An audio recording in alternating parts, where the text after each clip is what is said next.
Hello everyone, welcome to SAP and tutorials. This is Aditya Kesharwani. आज के video में हम CCMN काउंसलिंग 2021 की बात करेंगे। उससे पहले मैं अपनी एक बात कहना चाहता हूँ। बेसिकली आज मैं सच बोल रहा हूँ। अभी मैं बहुत अभी एक्चुअली अगर मैं आपको बात करूँ तो अभी बज रहा है, रात के 3 बज रहा है और मैं ये वीडियो शूट कर रहा हूँ। एक्चुअली मैं आज बहुत डीमोटिवेट इसलिए हो गया कि आज हुआ क्या मेरे साथ कि मैं नोटिस कर रहा हूँ 2-3 दिन से कि कई सारे लोग मुझे कमेंट्स, और आज तो इंक्लूडिंग ये हुआ मेरे साथ कि एक स्टूडेंट का कॉल है, वो मुझे ऐसे बोल रहा है कि सर आप बहुत गलत इन्फॉर्मेशन हम लोग को दे रहे हो, हम लोग की ज़िंदगी ख़राब कर रहे हो। इवन उसने बहुत सारे मिसवर्ड्स यूज़ किए बट मैंने कुछ नहीं बोला। ठीक है, वो सब ठीक है। और कई दिनों से मैंने देखा कि यूट्यूब्स पे मेरे कमेंट्स में भी काफ़ी लोग गलत ऐसे इधर उधर कमेंट कर रहे हैं, व्हाट्सअप मैसेजेस मुझे आ रहे हैं। मैं एक चीज़ कहना चाहता हूँ। बेसिकली ये हो रहा है मेरे साथ। मुझे ये है कि भाई मैं यूट्यूब पे वीडियोस इसलिए पोस्ट कर रहा हूँ। ठीक है, कि हुआ क्या था मेरे साथ लास्ट ईयर जब मैंने काउंसलिंग के टाइम पे पार्टिसिपेट किया था, तो मुझे क्या होता है, मुझे प्रेफरेंस ऑर्डर, काउंसलिंग वगैरह कुछ भी नहीं पता था ये सब कैसे करते हैं। और कई जो यूट्यूब्स पे चैनल्स थे, मैंने उनको भी उनका वीडियो मैं देखता था अपने टाइम पे। बट ये होता था कि वहाँ पे मैं कमेंट करता था, इवन मैं उनको व्हाट्सएप कभी कभी कॉल भी करता था तो वो रिप्लाई नहीं करते थे। इवन वो कभी भी जल्दी कमेंट्स का भी रिप्लाई नहीं करते थे, कॉल भी नहीं रिसीव करते। तो मेरे टाइम पे भी मुझे बहुत ज़्यादा प्रॉब्लम फेस करनी पड़ गई थी। बट मैं क्या कर रहा हूँ, तभी मैंने डिसाइड किया था कि मैं जैसे ही मेरा अगर सिलेक्शन जहाँ भी हो जाता है उसके बाद मैं क्या करूँगा कि जो भी मेरे जूनियर्स हैं या जो अभी इस टाइम प्रिपरेशन कर रहे हैं, जिनको नेक्स्ट ईयर काउंसलिंग के टाइम पे चीज़ें पता होनी चाहिए, तो उनके लिए मैं हेल्प करूँगा। लेकिन बट मैं ये देख रहा हूँ कि आजकल मेरे साथ ये सही अच्छा मुझे नहीं, इस बात पे नहीं लग रहा है कि मैं इतनी हेल्प करने की, अपनी तरफ से अपना बेस्ट देने की कोशिश कर रहा हूँ। मेरे अभी सेमेस्टर एग्ज़ाम चल रहे हैं बट फिर भी मैं वीडियोस बना रहा हूँ। और किसी को ऐसा लगता है कि यार मुझे अभी पैसा मिल रहा है, तो प्लीज़ ये बहुत ही गलत है। मेरे को ऐसा कुछ नहीं है कि मैं पैसे के लिए कर रहा हूँ यार। अगर सच में तुम देखते हो कि अगर मुझे पैसे के लिए करना होता तो मैं इंटरटेनमेंट के नाम पे कुछ वीडियो पोस्ट करता। आप सबको पता है कि इंटरटेनमेंट पे क्या होता है, वीडियोस चलती, लेकिन मैं कोशिश कर रहा हूँ। बट फिर भी आज बिलीव मी, आज मैं बहुत डिमोटिवेटेड हूँ। मैं सुबह से ये सब देखा, आज कई लोगों ने मुझे सर ये बोल रहे हो कि अच्छा आप खुद बताओ। मुझे ये लगता है कि एक बात जान लो, जो मेरा ग्रुप है व्हाट्सएप ग्रुप, उसमें जो जो सीनियर्स हैं हमारे, वो IIT से हैं। इवन आईसर तक के सीनियर मैंने ग्रुप्स में इन्वॉल्व, कि आईसर तक के सीनियर्स को मैंने बोला है कि सर प्लीज़ हमारे ग्रुप में एक्टिव रहिए। तो इसलिए मैं, आपको लगता है कि आप जब आप कभी ट्राई करोगे, आईसर के सीनियर जल्दी आपसे बात नहीं करते, वो इतना बिजी होते। बट फिर भी मैं बहुत ज़्यादा ट्राई करके उनसे उनसे बात किया और आप सबके लिए इतना कुछ कर रहा हूँ कि आपको आपको बेस्ट चीज़ मिल सके, बेस्ट चीज़ प्रोवाइड हो सके, आपको बेस्ट अपॉर्चुनिटी मिल सके। क्योंकि मेरे टाइम पे भी ये होता कि हमें बहुत सी चीज़ें पता नहीं होती हैं, तो हम नहीं कर पाते हैं। बट मैं ट्राई कर रहा हूँ। बट मैं अब सच में मैं क्या ही बोलूँ, मुझे समझ नहीं आ रहा है। बट ठीक है, बहुत सारे स्टूडेंट्स ये भी हैं जो मुझे सपोर्ट कर रहे हैं। तो बेसिकली ये वीडियो उन्हीं के लिए है। और मैं चाहता हूँ कि अगर ठीक है, अगर आपको नहीं अच्छा लगता मेरा वीडियो, अगर आपको लगता है मैं फेक इन्फॉर्मेशन देता हूँ, तो डोंट वरी, प्लीज़ आप मत वॉच करो। अगर आपने सब्सक्राइब भी किया है तो आप अनसब्सक्राइब कर दो, मुझे कोई इशू नहीं है। जिनको लगता हो कि मेरा वीडियो क्या है, इम्पॉर्टेंट है, क्योंकि अगर मैं NIT में हूँ तो इतना तो है कि यार मुझे अब पता चल गया कि यहाँ क्या होता है काउंसलिंग प्रोसीजर में। अगर इन सब चीज़ से फेस करके आया हूँ तो मुझे इतना तो पता होगा ही ना क्या होता है। इसी वजह से तो मैं वीडियोस अपलोड कर पाता हूँ। इवन मैं क्या कर रहा हूँ कि आप देखते हो कि व्हाट्सएप ग्रुप में जो हमारे IIT के सीनियर है, आइजर के सीनियर है, वो भी रिप्लाई करते हैं। आपको जो भी डाउट होता है वो भी हेल्प करते हैं। तो आप थोड़ा सा समझो। मेरे टाइम पे मैं क्या करता हूँ, मेरे जो भी यहाँ सीनियर्स हैं मैं उनकी बहुत रिस्पेक्ट करता हूँ। अगर आप सीनियर्स की अपनी रिस्पेक्ट नहीं करोगे ना, तो सीरियसली आप लाइफ में कुछ नहीं कर पाओगे। ठीक है, ये बातें, वैसे मैं ज़्यादा टाइम ले रहा हूँ, लेकिन मुझे ये बातें कहना था क्योंकि मुझे आज लिटरली मुझे डीमोटिवेटेड फील हो रहा है। लेकिन फिर भी मैं उन सब लोगों को इग्नोर करके, जो स्टूडेंट्स लिटरली मुझे जानते हैं, बहुत सारे स्टूडेंट्स मुझसे बात करते तो मुझे जानते हैं that which kind of people. तो ठीक है, ये सब बातें अगर, अब मैं क्या ही बोलूँ, बस बस मैं बहुत डीमोटिवेटेड हूँ। लेकिन ये नहीं है कि मैं 100% आपको सपोर्ट करूँगा, हेल्प करता रहूँगा। जितनी इन्फॉर्मेशन मेरे पास है मैं ट्राई भी करता हूँ। कभी आप अगर आप खुद से ट्राई करना, कभी आप देखोगे, कभी आपको जल्दी आईसर के स्टूडेंट्स आपको अगर आप उनको इंस्टा वगैरह पे मैसेज करते हो, फेसबुक पे जल्दी रिप्लाई नहीं करते, रिप्लाई किया भी तो कभी सुबह का शाम, तो आपको इन्फॉर्मेशन नहीं मिल पाती। बट फिर भी मैं आपके लिए उनसे रिक्वेस्ट करके, उनके बहुत रिक्वेस्ट करके आपसे उनसे ही सेपरेट वीडियोस बनवा के आपको इन्फॉर्मेशन देता हूँ। तो प्लीज़ यार थोड़ा सा इस चीज़, मतलब मेरी रिस्पेक्ट नहीं करो तो ठीक है यार, कम से कम उनकी करो, बिकॉज वो उनसे बात करना आपके लिए बड़ी बात है, क्योंकि अगर वो आइजर में पहुंचे तो उनकी मेहनत है, तो इस वजह से मैं चाहता हूँ। ठीक है, तो अब ज़्यादा नहीं बोलूँगा, नहीं तो टाइम खराब होगा। स्टार्ट करते हैं CCMN काउंसलिंग 2021 का पैटर्न क्या है, कैसे क्या चीज़ें होनी है। देखो, अगर आप CCMN काउंसलिंग 2021 में पार्टिसिपेट करोगे तो सबसे पहले एक बात बता देता हूँ, आपको कितना फीस देना पड़ेगा।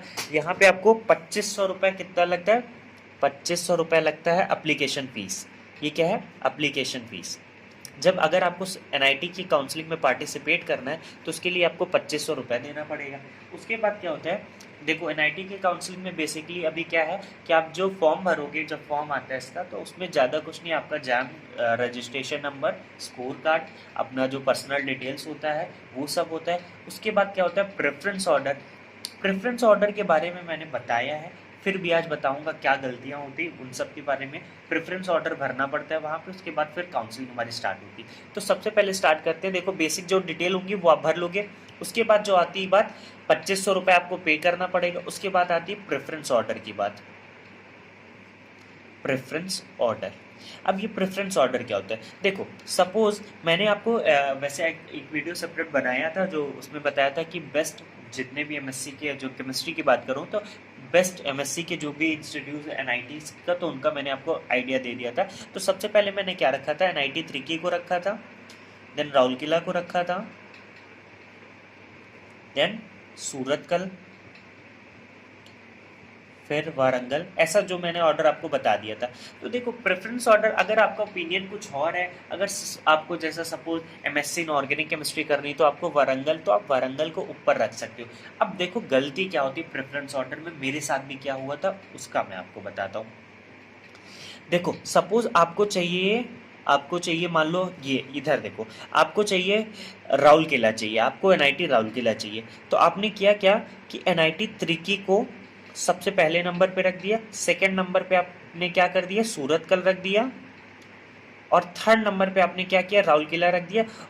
और एक और बात है कि आप जब काउंसलिंग करोगे तो वहाँ पे आपके पास टोटल जो आई थे 19 NITs होती है ना, हाँ, टोटल जो 19 NITs है आप सारी भर सकते हो। इसमें कोई रिस्ट्रिक्शन नहीं कि हमें कितनी NIT भरनी है, ऐसा कोई रिस्ट्रिक्शन नहीं। तो सबसे पहले आपने, अगर आपको चाहिए था राउरकेला, आपने रख दिया त्रिकी। तो होगा क्या प्रेफरेंस ऑर्डर में आपके, कि जब सपोज आपकी रैंक मान लो अच्छी रैंक है, ठीक है, बट मान लो 900 के अप्रॉक्स 800 900 रैंक है, तो आपको IIT नहीं मिले, आप NIT की काउंसलिंग करा रहे हो। तो सपोज यहाँ पे होता है क्या है कि आपको चाहिए था राउरकेला, बट आपने रख दिया त्रिकी को पहले। तो जैसे ही काउंसलिंग स्टार्ट होती है, सपोज आपको फर्स्ट राउंड में क्या हुआ, त्रिकी मिल गया। त्रिकी मिलने के बाद जितना नीचे का प्रेफरेंस ऑर्डर था वो सारा आपको फिर नहीं मिल सकता है। मतलब ऐसा आपको प्रेफरेंस ऑर्डर डिजाइन करना होगा, जो आपको चाहिए उसको सबसे ऊपर रखना है, देन उसके नीचे ऐसा ऑर्डर रखना है। जैसे अगर आपको राउरकेला चाहिए तो राउरकेला आपके लिए पहला ऑप्शन है कि मुझे राउरकेला ही जाना है, तो सबसे पहले आप राउरकेला को रखो। देन अगर आपको लगता है कि मुझे राउरकेला नहीं मिलेगा तो त्रिकी जाना है, तो देन त्रिकी को रखो। फिर अगर आपको लगता है ये भी नहीं मिल सकता, देन आप सूरतकल को रखो। तो इस तरीके से ऑर्डर डिजाइन करो। मेरे टाइम पे क्या हुआ था कि मुझे क्या करना था, मुझे जाना था राउरकेला, और मैंने क्या किया, थर्ड नंबर पे मैंने राउरकेला को रखा था और सूरतकल को मैंने सेकंड नंबर पे रख दिया था। मुझे थर्ड राउंड की काउंसलिंग में क्या हुआ था कि ये सूरतकल मुझे मिल गया था, NIT सूरतकल में जो मिल गया, और मुझे चाहिए था राउरकेला। अब राउरकेला मुझे नहीं मिल पाया, तो फिर इसके लिए क्या होता है, स्पॉट राउंड की काउंसलिंग होती है। स्पॉट राउंड का मैं इसके बाद ही एक नेक्स्ट वीडियो आ जाएगा, उसमें देख लेना स्पॉट राउंड कैसे क्या होता है, उसकी डिटेल्स सारी वहाँ पे मिल जाएगी। इस वीडियो में नहीं बता रहा हूँ, नहीं वीडियो बहुत लेंदी हो जाएगी। तो ये होती है बात प्रेफरेंस ऑर्डर की। यहाँ पे बहुत सारे स्टूडेंट्स की गलती होती है, इवन मेरी भी गलती थी, तो इस वजह से मैं आपको बता दे रहा हूँ, प्रेफरेंस ऑर्डर आपको ध्यान से भरना है। फिर क्या होता है, जब आप प्रेफरेंस ऑर्डर डाल दोगे उसके बाद क्या होता है, फिर रिजल्ट अनाउंस होते हैं। सपोज राउंड 1 का रिजल्ट आया, क्या हुआ, राउंड 1 का रिजल्ट आया, आपने सपोज ये ऑर्डर भरा था, ठीक है, ठीक है, ये ऑर्डर भरा था। तो आपको राउंड 1 में क्या मिल गया, एनआईटी वारंगल मिल गई, एनआईटी वारंगल।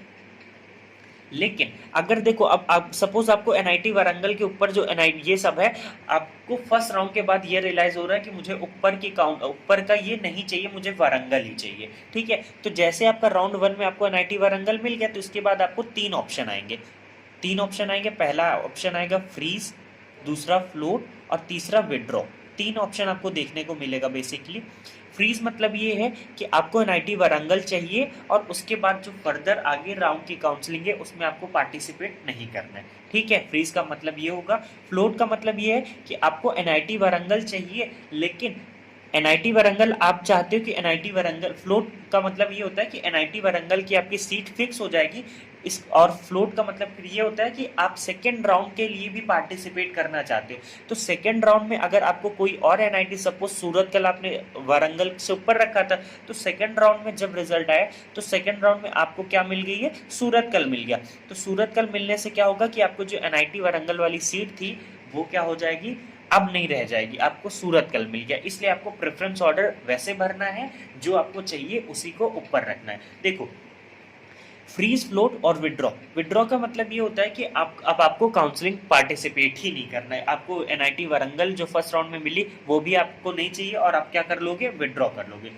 जब आप फ्रीज या फ्लोट करते हो तो यहाँ पे उसके बाद क्या होता है, जैसे ही आपको राउंड 1 में सपोज कोई एनआईटी मिल गई, तो इसके बाद क्या ऑप्शन आता है, सीट एक्सेप्टेंस फीस का, seat acceptance fees. Seat acceptance fees क्या होता है बेसिकली, सपोज आपको फर्दर राउंड में पार्टिसिपेट करना है और आपको जो एनआईटी मिली है, आपको लगता है कि आपको सपोज तरीके आपको जाना था, आपने ऑर्डर ये भरा है, वारंगल आपको राउंड 1 में मिल गया, आपको लगता है कि राउंड 2 में मुझे शायद अभी ऊपर के मिल सकते हैं, तो आप क्या करोगे, यहाँ पे फ्लोट का ऑप्शन टेक करोगे। फ्लोट मतलब ये होगा कि फर्स्ट राउंड के जो आपको एनआईटी वारंगल मिली उसकी सीट आपकी रह जाएगी, अगर राउंड 2 में कुछ नहीं मिलता तो एनआईटी वारंगल की सीट आपकी फिक्स रहेगी। अगर राउंड 2 में आपको सपोज इसके ऊपर का कॉलेज मिल गया तो जो एनआईटी वारंगल की सीट थी वो छूट जाएगी। ठीक है, तो इसके लिए आपको सीट एक्सेप्टेंस फीस देनी पड़ती है। ये फीस कितनी होती है, 15,000 आपको पे करना पड़ेगा। ये कितना पे करना पड़ेगा, 15,000 रुपीज आपको सीट एक्सेप्टेंस। अब ये सीट एक्सेप्टेंस आपने एनआईटी वारंगल आपको मिली थी तो ये सीट आपकी फिक्स हो जाएगी। सेकेंड राउंड में अगर आपको सपोज कोई कॉलेज मिल जाता है तो फिर उसके बाद क्या पूछेगा आपसे, एनआईटी वारंगल फिर आपका खत्म हो जाएगा, मतलब फिर आप एनआईटी वारंगल दोबारा नहीं ले सकते हो अगर आपको राउंड 2 में कोई कॉलेज मिल गया। अभी ये प्रेफरेंस ऑर्डर के अकॉर्डिंग मैं बता रहा हूँ। ठीक है, आपको सेकेंड राउंड में क्या मिल गया, सूरत कल मिल गया। ठीक है, आपको अभी चाहिए तरीके, तो अभी आपको सूरत कल मिला। अब क्या है कि आप 3 राउंड की काउंसलिंग है जनरली, तो अभी आपको लगता है मे बी राउंड 3 में मुझे मिल जाए, तो राउंड 2 में आपको सूरत कल मिला। अब यहाँ पे भी 3 ऑप्शन आपको मिलेंगे वापस से, फ्रीज, फ्लोट, विड्रॉ। फ्रीज मतलब ये हो जाएगा कि आपको एनआईटी सूरतकल चाहिए, फ्लोट मतलब कि एनआईटी सूरतकल की सीट फिक्स हो जाएगी और आगे राउंड में आप पार्टिसिपेट करोगे। आगे राउंड में अगर आपको कोई कॉलेज नहीं मिलता है तो एनआईटी सूरतकल आपकी सीट फिक्स रह जाएगी, आपको लेना हो तो ठीक है, नहीं लेना हो तो वो भी ठीक है। और अगर राउंड 3 में आपको जो कॉलेज मिल जाएगा तो फिर सूरतकल की सीट छूट जाएगी। यहाँ पे अब आपको कोई सीट एक्सेप्टेंस फीस नहीं देनी पड़ती, सीट एक्सेप्टेंस फीस सिर्फ एक बार देनी पड़ती है फर्स्ट राउंड में। अगर फर्स्ट राउंड में भी आपको कोई कॉलेज नहीं मिला तब भी नहीं देनी पड़ेगी। जिस राउंड में आपको कोई भी एनआईटी मिल जाती उस राउंड में ही आपको क्या करना पड़ता है, सीट एक्सेप्टेंस फीस देनी पड़ती है। तो ठीक है, सूरतकल सपोज आपको एनआईटी मिल चुकी है और अब आपके पास फ्रीज, फ्लोट और विड्रॉ का ऑप्शन रहेगा, तो आप क्या करोगे, फ्लोट पे ट्राई करोगे, फ्लोट पे क्लिक करोगे। फ्लोट से क्या होगा कि आप राउंड 3 के लिए चले जाओगे, मतलब आपको राउंड 3 में पार्टिसिपेट करना है। ठीक है, राउंड 3 में आपने क्या देखा कि आपको क्या मिल चुकी है, एनआईटी 3 की मिल चुकी है, एनआईटी 3 की मिल गई। अब आपका तो जो चाहिए था आपको मिल गया है वो। उसके बाद आपके पास कौन सा ऑप्शन आएगा, फिर से वापस से 3 ऑप्शन ही आते हैं, फ्रीज, फ्लोट, विड्रॉ। फ्रीज मतलब कि आपको ये चाहिए, फ्लोट में फिर उसके बाद ये होता है कि फ्लोट का अगर आप टैप करते हो तो उसके बाद वो स्पेशल राउंड की आपको काउंसलिंग करानी है।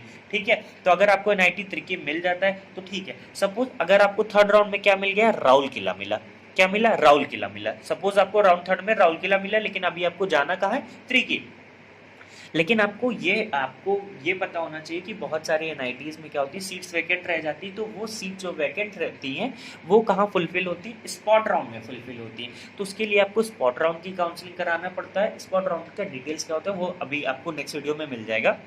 तो उसके लिए क्या है कि आपको मान लो राउंड थर्ड में अभी आपको क्या मिला, राउल किला मिल गया, राउल किला, लेकिन अभी आपको लगता है कि आपको क्या मिल सकता है, त्रिकी मिल सकता है। तो राउल किला जब मिलेगा तो तब आपके पास 3 ऑप्शन फिर से आएंगे, freeze, float, withdraw. Generally 3 round की काउंसलिंग होती है, बट जो 4th और 5th राउंड होता है वो स्पेशल राउंड कहलाता है। तो यहाँ पे भी अब आपको क्या होगा, 3 ऑप्शन मिलेंगे, 3 ऑप्शन फ्रीज, फ्लोट और विड्रॉ।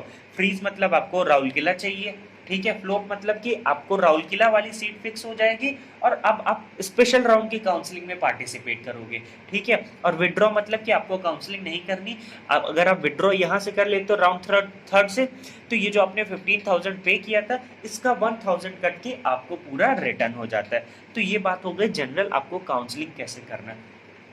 अब इंपॉर्टेंट डॉक्यूमेंट्स देख लो कि आपको बेसिकली कौन कौन से डॉक्यूमेंट्स वहाँ पे काउंसलिंग टाइम पे आपको सबमिट करना है। डॉक्यूमेंट्स, सबसे एक इम्पॉर्टेंट बात ये है, आपको ये पता होना चाहिए जो आपका जैम स्कोर कार्ड है उसका आप क्या करो, कलर्ड प्रिंट आउट करा लेना jam score card.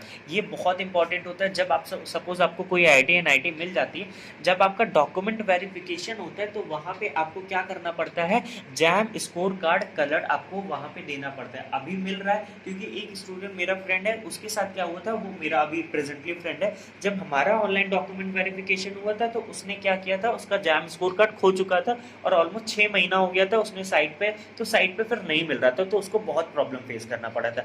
Jam score card की कलर्ड फोटोकॉपी करा के आप रख लेना, ये बाद में आपको काम आएगा। प्लस आपको ये काउंसलिंग टाइम पे भी अपलोड करना पड़ेगा। एक और इंपॉर्टेंट बात बता देता हूँ आपको, जैम अपना जो जैम हुआ है उसका एडमिट कार्ड संभाल के रखना, क्योंकि एडमिट कार्ड आपको जब आपका सपोज कोई एनआईटी आईआईटी लग जाता है तो उसके बाद जब डॉक्यूमेंट वेरिफिकेशन होगा तो उसमें आपको अपना एडमिट कार्ड भी शो करना पड़ता है, ठीक है। अभी क्या है, काउंसलिंग के टाइम पे आपको जैम स्कोर कार्ड अपना देना पड़ेगा, उसके बाद आपकी आधार कार्ड लगेगी, आपकी फोटो, आपकी सिग्नेचर, आपका 10th का मार्कशीट। अब देखो एक और बात है, यहाँ पे क्या होता है मैं ऐसे बता देता हूँ काउंसलिंग में, देखो एक ही होता है, एक होता है मार्कशीट, एक होता है मार्कशीट और एक होता है पासिंग सर्टिफिकेट, ठीक है, पासिंग सर्टिफिकेट। अब मैं अब बता रहा हूँ कि देखो जैसे सपोज ये जो डिफरेंट स्टेट्स में डिफरेंट डिफरेंट टाइप की चीज़ें होती है, जैसे सपोज अगर आप यूपी से अगर बिलोंग करते हो तो वहाँ पे क्या होता है कि अगर आप 10th में तो वहाँ केवल आपको क्या मिलता है, मार्कशीट मिलता है ना। अगर आप सपोज महाराष्ट्र स्टेट से बिलोंग करते हो तो आपको वहाँ पे मार्कशीट प्लस पासिंग सर्टिफिकेट दोनों दिया जाता है। जब आपका आईआईटी एनआईटी लग जाता है तो ऑनलाइन डॉक्यूमेंट वेरिफिकेशन में आपसे दोनों चीज मांगता है, दोनों चीज मांगता है, लेकिन जो यूपी के स्टूडेंट हैं तो उनसे एक ही चीज होता है, क्यों, क्योंकि उनको एक ही चीज मिला ही होता है। तो पासिंग, अगर किसी के पास पासिंग सर्टिफिकेट है या मार्कशीट है तो कोई दिक्कत नहीं, चल जाएगा काम, उसका टेंशन नहीं। तो देखो काउंसलिंग टाइम पे अभी आपको जैम स्कोर कार्ड अपना लगाना पड़ेगा, फिर उसके बाद आपको 10th का अपना मार्कशीट लगाना है, 10th की मार्कशीट आपको सबमिट करनी। 4th पॉइंट क्या है, आपको 12th की अपनी मार्कशीट सबमिट करनी है। 5th पॉइंट ये क्या है कि आपको अपना क्या सबमिट करना है, फोटो और सिग्नेचर, वो तो आप कर लोगे, ठीक है, फोटो और सिग्नेचर। और फोटो और सिग्नेचर ये करना कि वहाँ पे आप वाइट बैकग्राउंड की फोटो जनरली प्रेफर करना, अदरवाइज थोड़ा प्रॉब्लम हो जाता है कभी कभी, तो मैं कहूँगा वाइट बैकग्राउंड की आप फोटो जनरली प्रेफर करना। उसके बाद देखो जो बच्चे बीएससी सपोज जिनका कंप्लीट हो चुका है तो उनको क्या क्या सबमिट करना पड़ेगा, उनको अपना क्या करना है, आपको उनका अपना प्रोविजनल सर्टिफिकेट होता है वो सबमिट करना पड़ेगा, प्रोविजनल सर्टिफिकेट, और प्लस उनका बीएससी जो बीएससी का था first year second year third year की मार्कशीट उनको सबमिट करनी पड़ेगी और प्रोविजनल सर्टिफिकेट सबमिट करना, ये सब डॉक्यूमेंट उनको सबमिट करने हैं जिनके बीएससी कंप्लीटेड है। अब उनकी बात करते हैं 7th नंबर पे, जिनका बीएससी अभी फाइनल ईयर पे वो स्टूडेंट है। तो देखो आपका क्योंकि रिजल्ट अभी इंक्लूडिंग शायद आपका पेपर भी नहीं हुआ होगा, तो आपको क्या करना है कि आपको वहाँ पे अंडरटेकिंग फॉर्म मिलता है, अंडरटेकिंग फॉर्म में आपको अपनी सारी कॉलेज के डिटेल्स वगैरह ये सब सबमिट करना, उसमें वो भरना पड़ता है। अंडरटेकिंग फॉर्म किसके लिए होता है, प्रोविजनल मार्कशीट के लिए होता है, कि आप मतलब अभी तक आपका कोई इश्यू नहीं है, वहाँ पे उसमें लिखा होता है आपको ये जो फॉर्मेट है इसका अंडरटेकिंग फॉर्म का, वो आपको जब आप काउंसलिंग कराओगे तो अभी तब आपको मिल जाएगा वो एक अंडरटेकिंग फॉर्म भरना पड़ता है। एक आपको क्या मिलेगा, कोर्स कंप्लीशन सर्टिफिकेट होता है, कोर्स कंप्लीशन सर्टिफिकेट।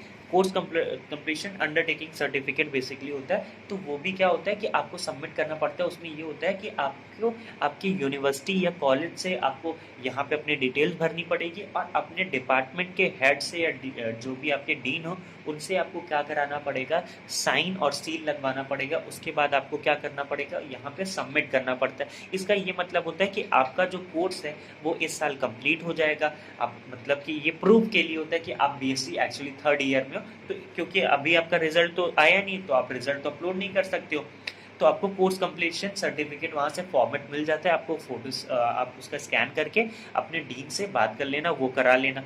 उसके बाद एक और बात आती है, कास्ट सर्टिफिकेट की बात करता हूँ। देखो, अगर आप जनरल हो तो जनरल के लिए कोई कास्ट सर्टिफिकेट नहीं होता।